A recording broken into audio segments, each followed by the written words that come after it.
Hi, everyone. You're listening to Managing Your Wealth, Your Vision, Our Guidance, the Mueller Financial Services, Inc. podcast. I'm Ashley, and today I'm with wealth advisor Brian Falls to talk about retirement contributions. But before we begin, let's do a quick introduction.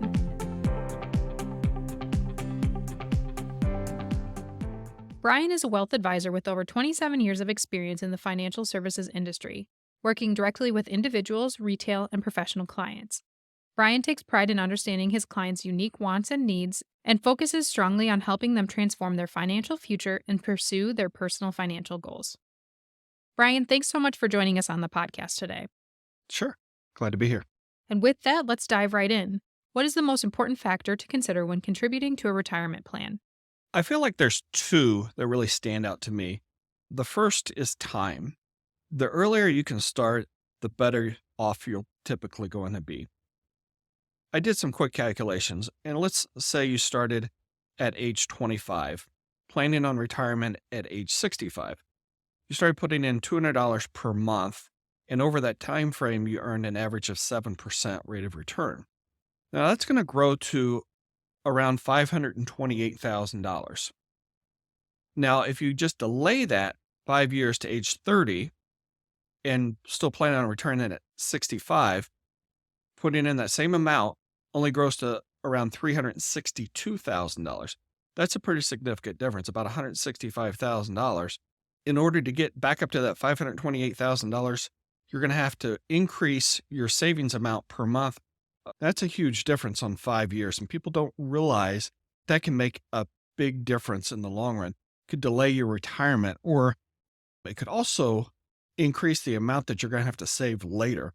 So I encourage people to, even if it's not as much as you think you need to, start early and do it on a regular basis.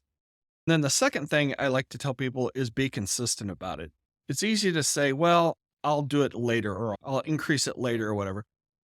Do it consistently. I like to tell people do it automatically with every pay period.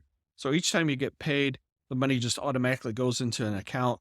You learn to live without it, and you're doing it consistently, and you're not going to have to worry about writing a check, because it's easy to say, I don't want to send in the money this month because I've got other bills or something's come up.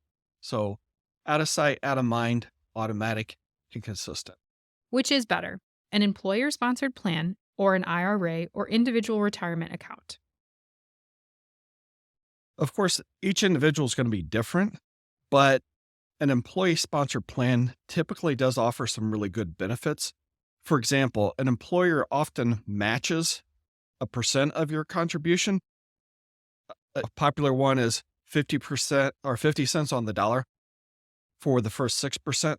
So that's 3% of your income you could be putting in to an account that your employer is giving to you. So why do you want to not take advantage of that? Also, with higher earning individuals, the employer-sponsored retirement plan can also be very beneficial. IRAs in 2023, you can only put in $6,500 or $7,500 if you're over age 50. Whereas with an employee-sponsored plan like a 401k or 403b, you can put in up to $22,500 or $30,000 if you're age 50 and over. Along with that, on an individual retirement account, there's what's called phase-out rates.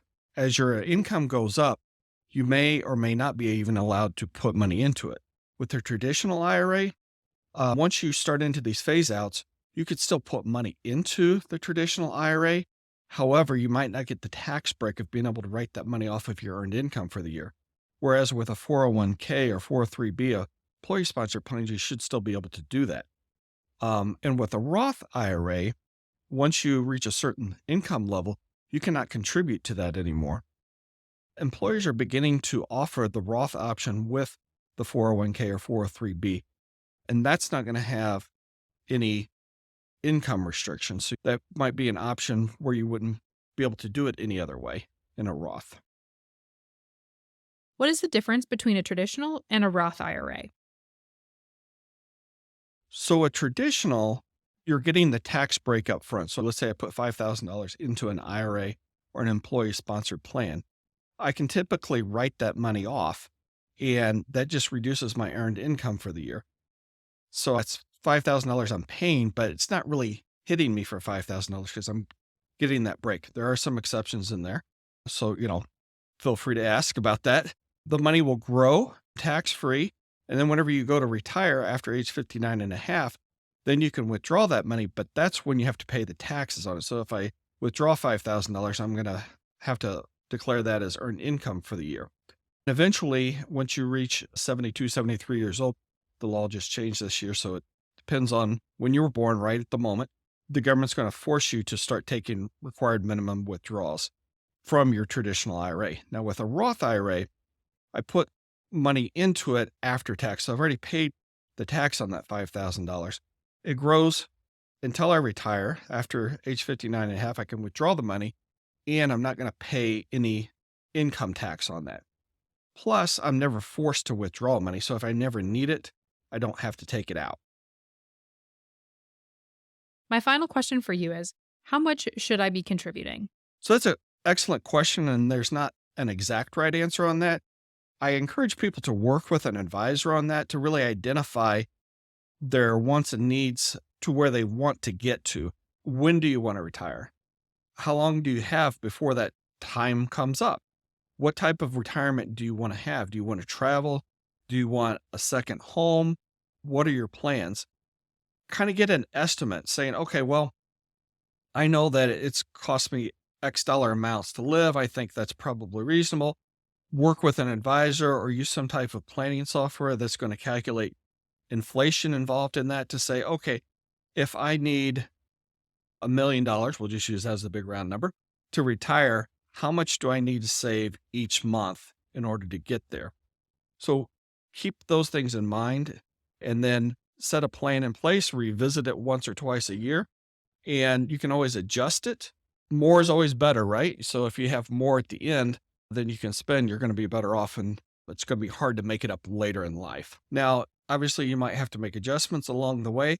Of course, you might have to do that. That's understood. However, getting started and being consistent is very important. And another feature that I like to encourage people to do is automatic increases. A lot of programs with retirement plans through employers is you can set automatic increases. So every year, let's say you're going to get your annual raise, have it increase by 1% that's going into your 401k at that time. Well, thank you so much for joining today's podcast, Brian. Thank you. I hope you enjoyed it. Hope it was useful.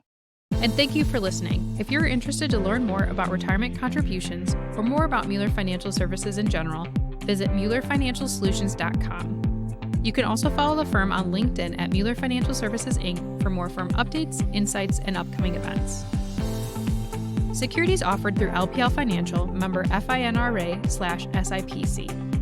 Investment advice offered through IHT Wealth Management, a registered investment advisor.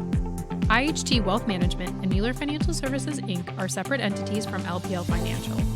The opinions voiced in this podcast are for general information only and are not intended to provide specific advice or recommendations for any individual. To determine which strategies or investments may be suitable for you, consult the appropriate qualified professional prior to making a decision.